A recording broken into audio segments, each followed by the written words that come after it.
Lucy Duncan, and I serve as Associate Secretary for Programs and Communications for IGC.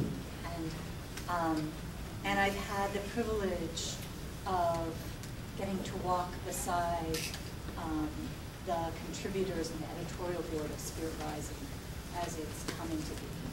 And it's been a profound gift and blessing to be able to witness the amazing ministry of the young people whose voices are included in this book and whose work and witness this is just a small piece of. I wanted to open by just telling you a little bit about the story of how this book project came to be. I believe it was 8 years ago. Quakers Uniting in Publications had a conference in North Carolina. And at that conference, there was a panel of young adult friends. And the body was so moved by that panel. And one young friend on that panel suggested that Quip help bring to birth young people's faith and practice. And so out of that original idea came the first book, Whispers of Faith, which was principally shepherded by older friends. Although at the end, for the last 6 months of the project, there was an editorial board of young friends whose names are on the book, who made the decisions about which contributions would be included and what the shape of the book would be and what the title would be. And by witnessing and watching those young friends work on this, and understanding the power of this project, Quip became clear that it wasn't ready to lay down this work entirely. And the year that this was published, we made a commitment to set out on another project and do it really right. And to have an editorial board of young friends from around the world, from all branches of Quakers, that would shepherd the project from its inception through its completion. And so the editorial board members met on 3 occasions. They submitted applications, and then they met to consider the call for submissions, then to consider the submissions and what else needed to be included, and finally to celebrate the publication of the book, and are actively promoting it in collaboration with many of the contributors.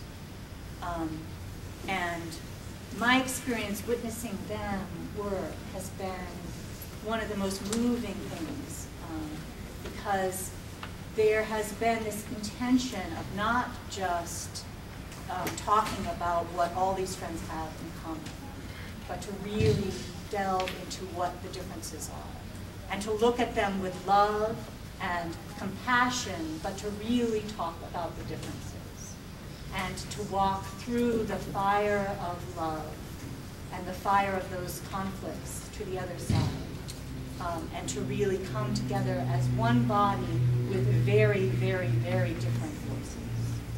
And this book represents the full spectrum of who we are as Quakers, both geographically, theologically, and in lots and lots of other ways. And I think it's a profound gift of the Spirit. And it's been a blessing to be a small part of it. So I'm going to introduce Harriet Hart and Emma Condori. Emma is from Bolivia, and Harriet is from England, and they have been 2 of the people on the editorial board. And I think Harriet's going to start us off.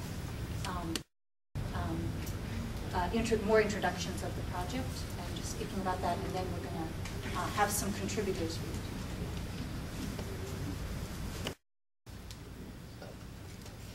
Thank you, Lucy. I actually just want to read a couple of extracts from the introduction that we wrote as an editorial board, and then to talk a little bit about what my hopes for this project are, and what my relationship with it is now, having been with it for 2 years. 3 years.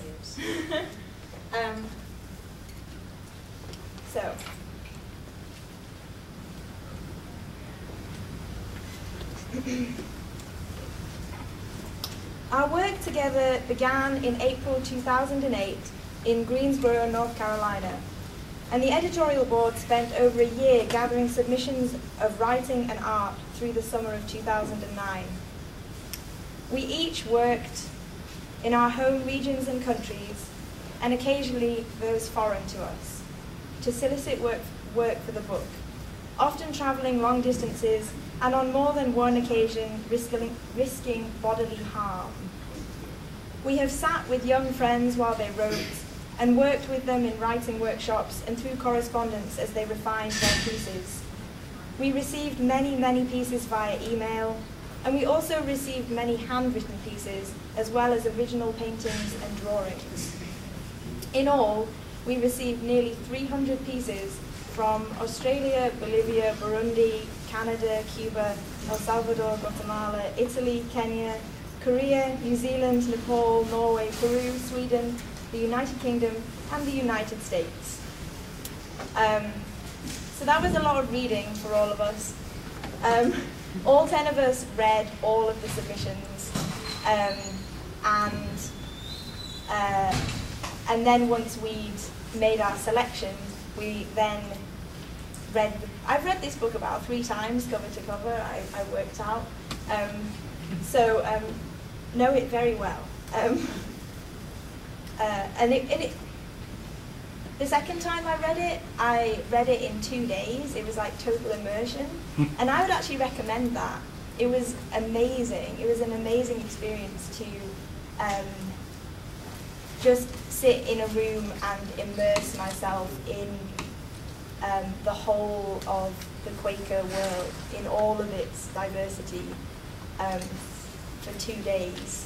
I was uplifted, I was challenged, and then occasionally had to just leave the room because the energy in the book is so great, and so it's so dynamic. So, if we have done our job well, if we have successfully gathered the voices of teenage and young adult friends from around the world and across the theological branches of Friends, there will be language and content in this book that both profoundly resonate with you and that are not at all consistent with your tradition of Quakerism or your cultural experiences. Some pieces may surprise, confuse, alarm, or even offend you. We recognize that, and we trust you to hold this book, all of it, as a testimony and a gift of the Spirit. It really has been a journey, and it still is. I was thinking back to what my hopes were for the project when I was first involved in it, and I saw it as a way of building bridges and a way of encouraging people to speak more about their faith. Coming from Britain Yearly Meeting, I definitely see the need for that. Britain Yearly Meeting doesn't talk very much about what they believe.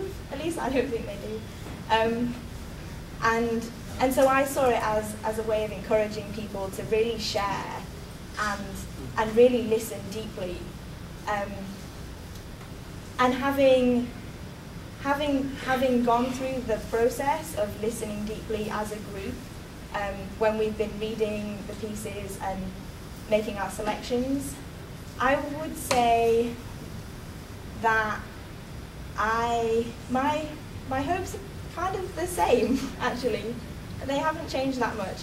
Although I think that the phrase I would use now is that I'm interested in hearing people tell their stories and embody their faith and own their voices.